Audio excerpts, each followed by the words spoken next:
for those of you who don't know me, I'm Emily Hayes. I'm the minister at the Alice Springs Uniting Church.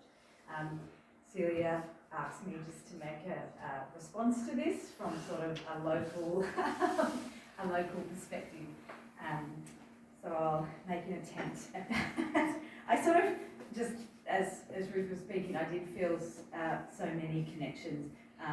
The Alice Springs Uniting Church is definitely a church that considers itself to be rooted in this place and in this land, and it's certainly important to us that when people come, and we get a lot of visitors, the church is also a tourist attraction. We want them to feel like they've worshipped in Alice Springs and not sort of some sort of generic worship experience. We sort of describe ourselves on our website as the Alice Springs Uniting Church worships on the lands of the Aranda people, the lands they call Mparntwe.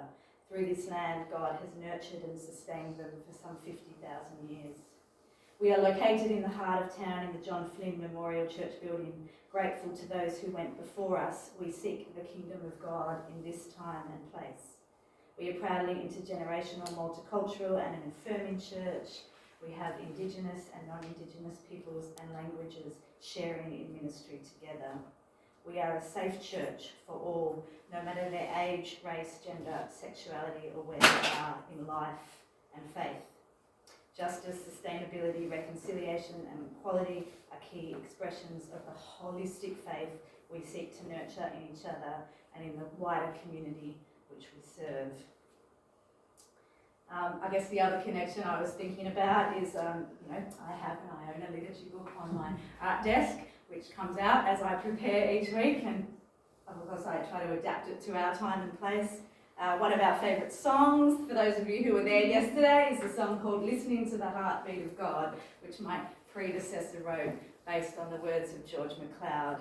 And we talk often of our community and the land on which we live as a thin place and a place that people can gather.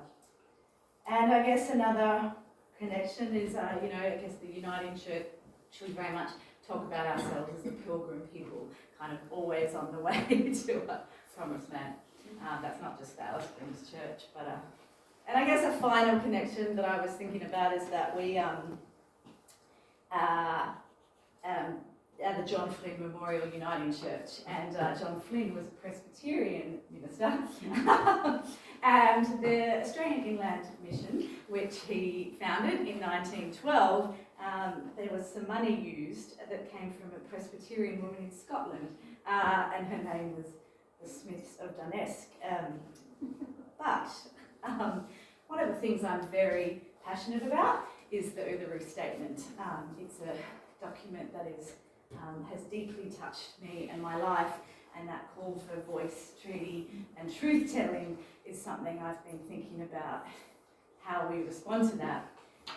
And John Flynn, like Columba, is probably considered one of Australia's great saints, and for lots of good reasons.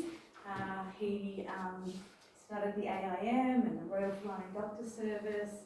He built that hospital in town there, Adelaide House. Again, those of you who came to our service and our movie would have seen that building there.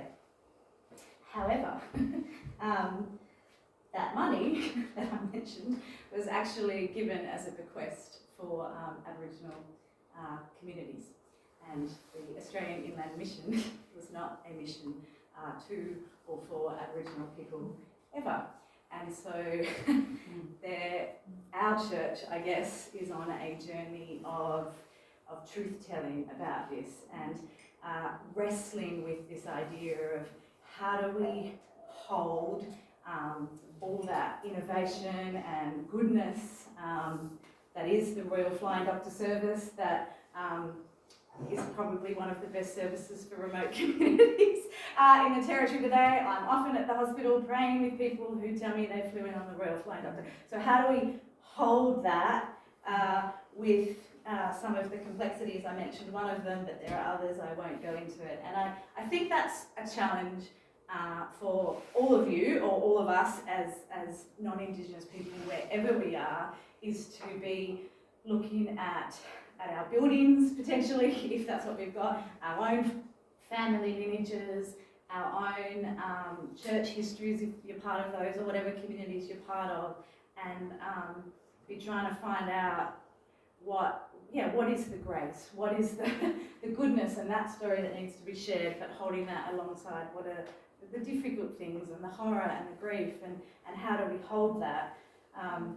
And I just think as a society today, that's something we're so bad at. We just so want to decide whether, you know, someone is good or bad, or if someone's on this side of this political argument or that side, and therefore we can talk to them, and they, you know, and I hope that this journey that we're on with Keith and the church and a few others is that potentially, hopefully one day we'll be in the museum, is this kind of invitation and conversation that we can start that's about not just boxing people in these identity things, but that we're actually all really complex, and we all have this good and bad in us, for want of a better term, and in our own history, very much in our history.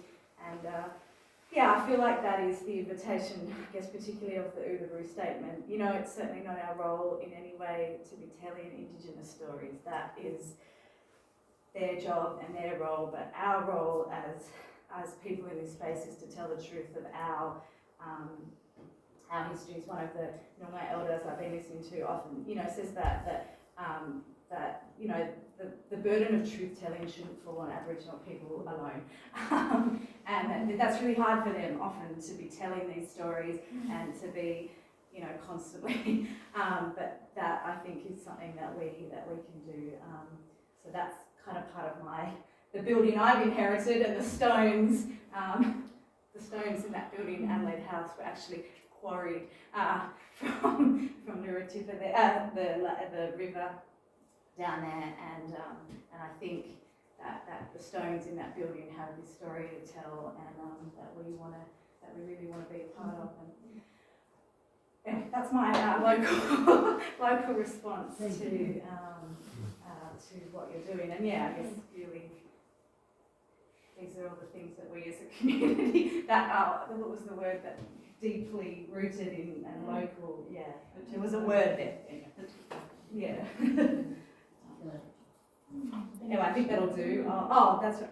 Oh, but there's a question. Did you want to? No, benediction. Okay. I'm going to now finish with the benediction. So again.